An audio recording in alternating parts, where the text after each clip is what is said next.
Very good morning to everyone. Today we'll be discussing about the management of meningoencephalitis. So we will be going through all these topics today. Meningoencephalitis, as you know, is an infectious neuroemergency, and it is an inflammation of the brain and the meninges. And the presence or absence of involvement of the brain function is what differentiates us from meningitis from the encephalitis.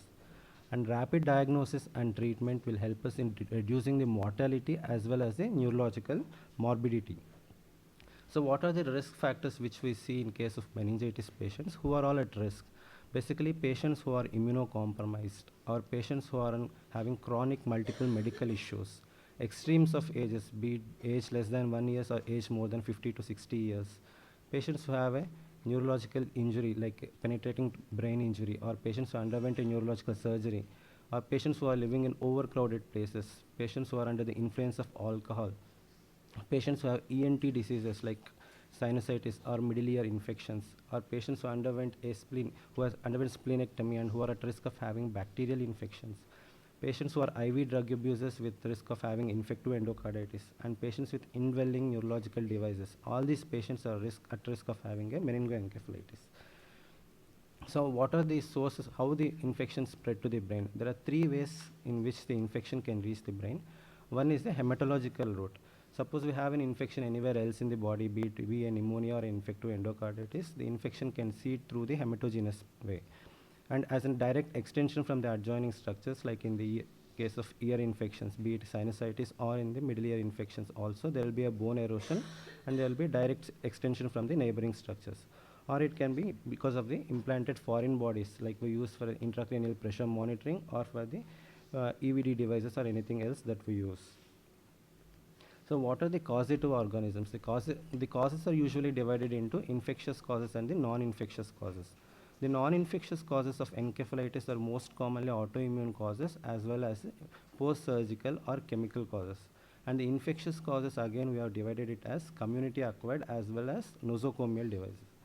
And the nosocomial causes, the most common causes we see in the hospital are the MRSA as well as the aerobic gram-negative bacilli, which includes our E. coli, Klebsiella, Pseudomonas, and Acinetobacter. And the community causes, again, it can be bacterial, viral, fungal, as well as tubercular. And the most common bacterial causes are the Streptococcus pneumonia, which includes up to more than 50% of the cases. And it is most common when you have an associated CSF leak, or patients with hypogammaglobulinemia, and patients with an upper respiratory tract infection. And Neisseria meningitis pneumococcus, it is most commonly seen in, it has a trimodal age distribution, common in young age, middle, and the elderly people, and it is usually commonly seen in epidemic groups. And the Listeria, it is most common in patients who are more than 50 years of age, and patients who are under the influence of alcohol, or patients who are immunocompromised.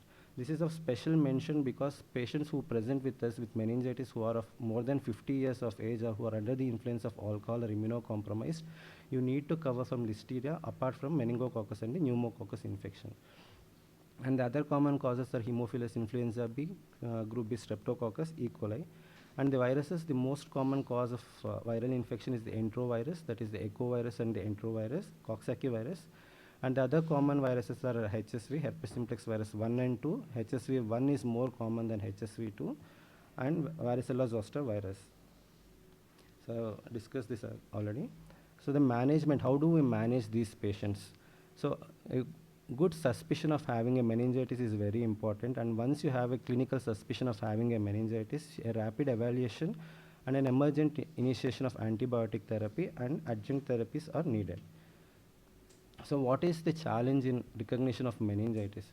See, patients usually present, most of the patients come to us in tertiary centers with a history of altered sensorium, or patients found unresponsive, or patients with fever and unresponsiveness, which can also be seen in cases of septic encephalopathy. So the main challenge is not able to give a proper history and not able to elicit proper signs. So what is the solution for that? A thorough examination and a thorough history from the bystanders or from the patient himself will help in diagnosing, and not only in diagnosing but also in the localization and the probable organism also we can get to know. So what are the clinical features? The classical triad of meningitis like fever, neck stiffness, and altered sensorium is not present in most of the patients. However, 95% of the patients present with 2 out of these 4 symptoms like fever, headache, neck stiffness, and altered sensorium. And also patients can have history of seizures, photophobia, nausea, or any double vision, and all those things patients can have. So on examination, patients will have nuchal rigidity, that is a neck stiffness. We need to be very careful that the axial neck stiffness is more important than the lateral neck stiffness, because patients sometimes who are very elderly, they may have cervical spondylosis. So when you need to bend the patient anteriorly and see whether the patient is having neck stiffness, but if the patient is having the same neck stiffness on lateral rotation, it is not considered as a nuchal rigidity. The other signs include the Koenig sign and BRiCC sign. The Koenig sign is where patient is made light supine, and you flex the hip and the knee joint, and to try to extend the knee joint. Upon extension of the knee joint, patient will have neck pain, or there will be restriction in the movement of the knee joint. Okay. And the second sign is the BRiCC sign, where you make the patient lie down flat and you try to flex the neck. And on flexion of the neck, you see involuntary flexion at the hip as well as at the knee joint. So apart from these things, you need to do a detailed neurological evaluation for the mental status or focal neurological deficits. Look for signs of raised ICP and do a detailed ENT examination. So apart from focal neurological examination for meningitis, you need to see a detailed general physical examination, and also a detailed history of the patient is very important. Okay. So like patient had any history of travel to the epidemic areas, patient had an exposure to any meningitic patient, patients with who has rash and all those things, meningococcus becomes very important. Same time, patients have ENT infections, recent history of trauma or a CSF leak, then pneumococcus is a probable cause. At the same time, any history of weight loss, CNS involvement, cough, nocturnal fever, think about TB. Any other systemic source of sepsis, you need to think about gram-negative bacilli. At the same time, patients have personality changes, hallucinations, memory loss, confusion, you need to think about the herpes simplex virus. And patients who present with grouped vesicles and all those things, you need to think about the varicella zoster virus as well. So how do you identify meningitis or encephalitis, new onset meningitis or encephalitis in patients who are already hospitalized and being treated for a neurosurgical condition? So these patients usually present with a new onset fever, headache, lethargy, or worsening sensorium, and they can have signs of surgical site infection like fever, erythema, redness at the site of insertion of the device, or patients who had this kind of shunts like a VP shunt or ventriculopleural shunt or ventriculoatrial shunt, you have the end organ inflammation like peritonitis, pleuritis, or signs of systemic infections. So once you have a suspicion of meningitis, you go ahead with the investigations.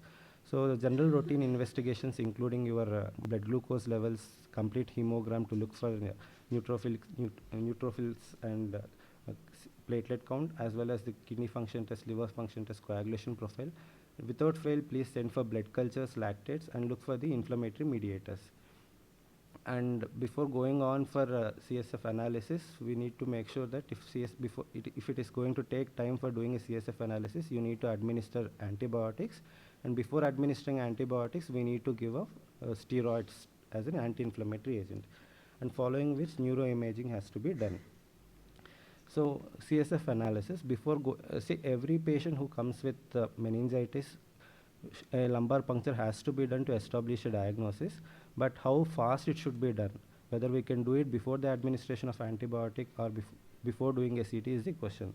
For all the patients, a CT scan is not necessary. CT scan is necessary for patients who had a prior CNS disease, like a mass lesion, patient who have a stroke, or a patient who have a focal infection. Patients who are immunocompromised, be it HIV infection, or patients who are on immunosuppressive medication. History of new onset seizures within 1 week of presentation to the hospital. Any abnormal level of consciousness, patients with features of raised ICP, and patients with focal neurological deficit, including an arm drift, leg drift, or abnormal ocular motility. And what are the contraindications? They can be divided into absolute and relative contraindications. The relative contraindications include mild thrombocytopenia and platelets who are on antiplatelet therapy. And the absolute contraindications include a local site inflammation, patients who have a severe thrombocytopenia of less than 20,000, patients who have an uncorrected coagulopathy, and features of raised ICP, patients on anticoagulant therapy, and who has a non-obstructive hydrocephalus. And what are we going to look for when we do a CSF analysis? We need to look for the opening pressures, look for the appearance of the CSF, how is it, either it is looking clear, turbid. And we also need to send for CSF analysis, sugars, protein, lactate, chloride, and CSF cytology, which includes the RBC total counts as well as the differential counts. You need to send for gram stain and Zn staining. I need to look for culture, and the most important thing, we need to send for a PCR analysis because it is very rapid turnaround time and you can adjust, tailor the antibiotics according to the kind of infection. And the additional tests should be sent depending upon the etiology which we are suspecting. So what is the normal composition of CSF? Usually the CSF is clear. The opening pressure is around 50 to 200 millimeters of water. There is no RBCs usually. 0 to 5 WBCs, predominantly lymphocytes. CSF protein is around 15 to 40 with blood glucose around two-thirds of the, CSF glucose of around two-thirds of the blood glucose levels. This is very important because CSF glucose level can change according to the patient's glycemic status. And there are no microbes usually seen.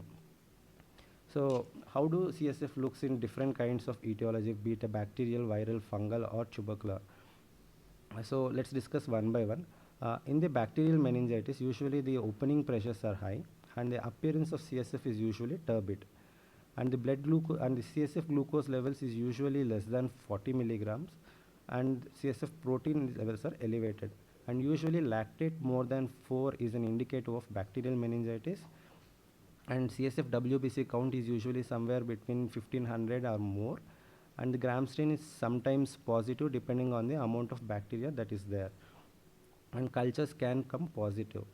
And again, the picture differs when patient presents to us in a different state of illness. Suppose if a patient has already visited another hospital who was on antibiotic, comes to us and we do a CSF analysis, the picture looks different. So the history again is going to give us a clue, and the PCR analysis will give us an answer what is the kind of infection we are dealing with. So in case of tubercular meningitis, again we see a turbid CSF with raised opening pressures. The glucose levels are low and the protein content is greatly elevated as compared to bacterial meningitis. Again, the WBCs are elevated, and the predominantly it is lymphocytic predominant. And you can see acid-fast bacilli on Zn staining. And if the suspicion of tubercular meningitis is very high, we can send the CSF ADA levels and all those things. And in viral meningitis, usually the CSF picture is clear and the opening pressures are not very much raised, and it is predominantly lymphocytic picture. And usually you don't see too many RBCs, but if you are seeing too many RBCs in a viral meningitis kind of picture, you need to have a suspicion of herpes simplex virus. And in the fungal meningitis, again there will be a clear CSF with mild rise in the protein levels and slightly decreased glucose levels. And again the WBC count, it will be predominantly lymphocytic lymphocytic. So how does the picture look when patients already have a VP shunt or something like indwelling devices? So basically here the starting with, when you put a device, it is usually recommended to send a CSF picture immediately after the insertion, so that in case patients get meningitis or ventriculitis during the further course, it will be useful as a comparative study. And gram stain and culture is going to be of very important in healthcare associated infection, and because fungal is also a possibility, you need to send on beta-D glucan and galactomannan assays. So when do we do a repeat CSF analysis? So usually it is not indicated if patient is clinically improving, but if there is no clinical response even after 48 hours of appropriate antibiotic therapy, particularly for drug-resistant pneumococcus who was on steroids, repeat CSF is recommended. And in patients who are high suspicion of HSV meningitis, if the initial CSF report is negative for HSV, then you can repeat a CSF again 3 to 7 days later if the clinical suspicion is very high. So coming to the next investigation, imaging studies. Definitely MRI with a contrast is more preferred as compared to a non-contrast CT. CT most of the times will be normal in a meningitis patient unless there is some complication like an obstructive hydrocephalus or an acute stroke, or there are too many exudates. MRI, what does MRI show us? See, this is the MRI picture of a patient where we see the leptomeningeal enhancement as showed by the arrows. Apart from the leptomeningeal enhancement, what else we see in the MRI is there will be subtle distension of the subarachnoid space with a widening of the interhemispheric fissure. And along with this, we look at the complications like hydrocephalus, effusion, any exudates, or small strokes or features of vasculitis. All those things can be seen in an MRI. So not only it gives us the diagnosis of MRI, meningitis, it also helps us in localizing the or diagnosis of a probable organism depending on the site of lesion, of which most important thing is the involvement of the temporal lobe, which tells us that there can be probable herpes simplex virus infection. And if there is involvement of the lower brainstem, we need to think listeria as a probable cause, where rhombencephalitis is what we label it as. Involvement of the lower brainstem is most probable cause for the listeria.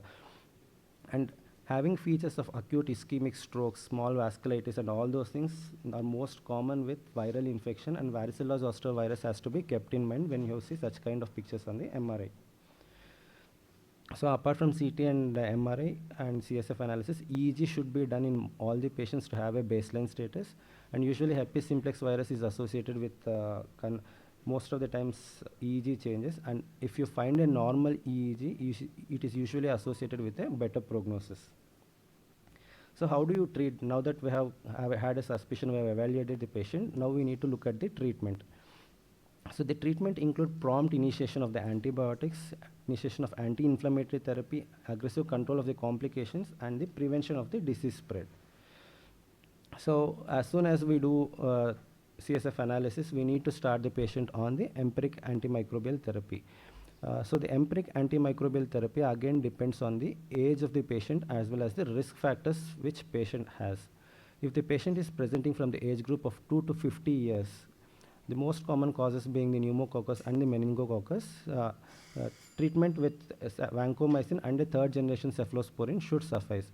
But if the patient is having a risk factors of having a listeria, like patient of more than 50 years, a patient who is under influence of alcohol or something, you need to add ampicillin.